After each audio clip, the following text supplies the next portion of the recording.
Okay, for the 5 of you here that don't know me, my name is Tony. I go here, I'm a stand-up comedian. I study theology, so I really hope this stand-up thing works out. which is what I get for picking a major, so I can watch 8 hours of TV a day. Actually, the hardest part of the theology major, just in case you're wondering, is at the very end of the year, you just kind of feel like a dick for selling your Bible back to the bookstore.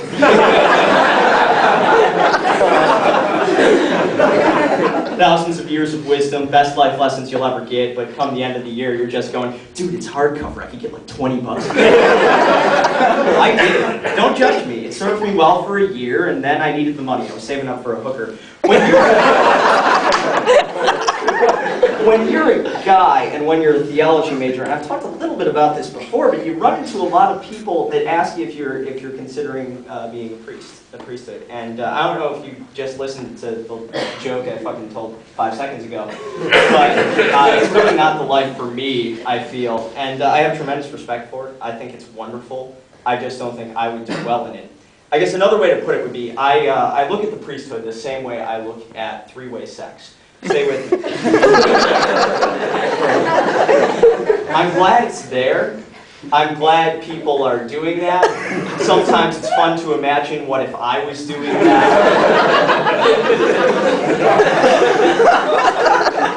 But if I ever tried to get involved, nobody would be happy.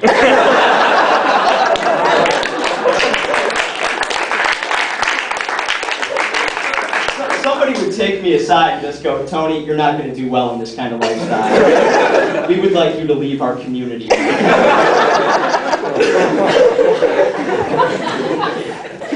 I like making jokes about sex. I like euphemisms. I like innuendos. I love all that stuff. I love, the old classic, the baseball euphemism, the, first bit. You know that. We've been using it for years. But what is three-way sex in baseball?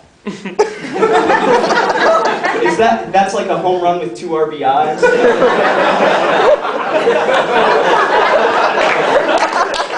Do you understand what I'm saying? It's time to expand this metaphor. If you dump her just because the breakup sex is good, is that a sacrifice bunt?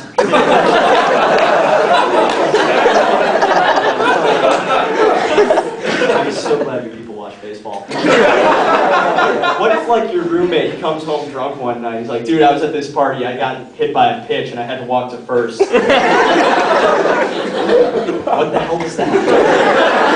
I was drunk and I made out with the wrong twin. That's unusually specific.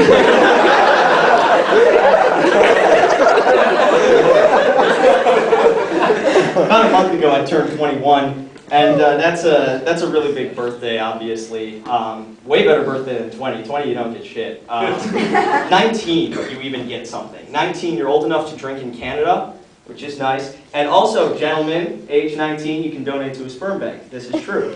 And it's good news, right? Because when you're at your room alone, door locked, shades down, lights out, laptop open, tissues out.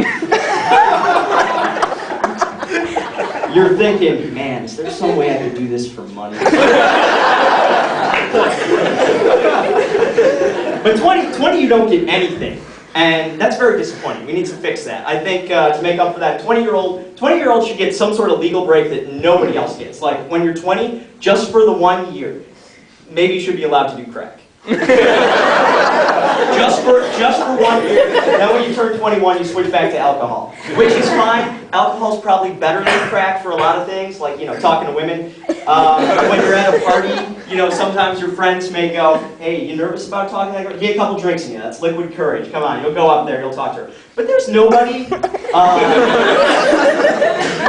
that's ever said, are you nervous about talking to that? You should do some crack. Yeah, then you'll be fine. I'm in a relationship right now, and it's wonderful. We spent the summer working in different cities, and that sucked. And I hate doing long distance, but she's actually over there in the front row holding the camera. But I hate doing long distance, but she's totally worth it. She has so many great qualities. For example, she and I are exactly the same height. That's good, because if I wasn't with her, then I may have to date someone taller than me, and that's just unacceptable. Because I've dated girls taller than me in the past, and it was really awkward, because I was very uncomfortable being Little Spoon.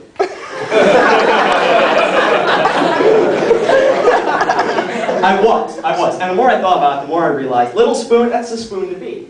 Because if you're big spoon, you have to be, you know, like in charge of the spooning situation.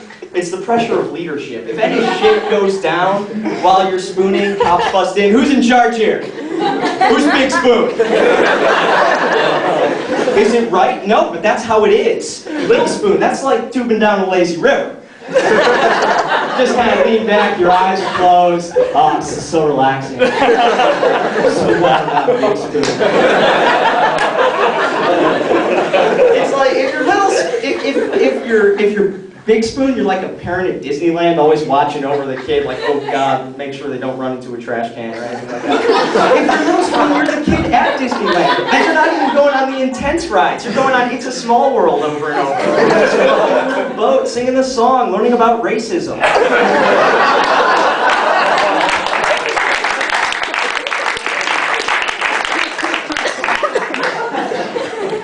It's a Small World is closed right now.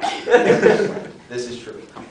They had to shut the ride down, and they're rebuilding it from the ground up because Americans are getting too fat, and they need to make the boats bigger, and they need to make the water shallower. This is absolutely true. I've written a couple jokes about this, but I don't think I even have to. That's funny enough on its own. Like, I mean, you know, the new ride, which is going to be retitled It's a Fat-Ass World. It's going to be the first ride ever where instead of standing next to that thing and going, you must be this tall, you're going to have to stand on a bathroom scale. You must weigh this much to make sure you're not going to sink the damn boat. If you don't like It's a Small World, if that's not thrilling enough for you, they have faster rides there. They got coasters, Space Mountain, Matterhorn. Whatever. Although I do have a problem with the coasters where you have to sit two to a car and, like, you know, with the one person in the other's lap, kind of, you know, like this. I mean, that's okay if, like, you're with your girlfriend or something, but what if you're with another guy and you don't realize it until you get to the very front of the line and you see the other people loading in and you look at it and you look at, oh, crap. I mean, you could just go separately and wait for him at the exit, but if you're waiting for him at the exit, he still looks like your mandate. So you gotta take a deep breath, you gotta double up, you gotta look him in the eye, and you gotta say, hey man, we're gonna do this together, and I would like to be Little Spoon. That's all there is.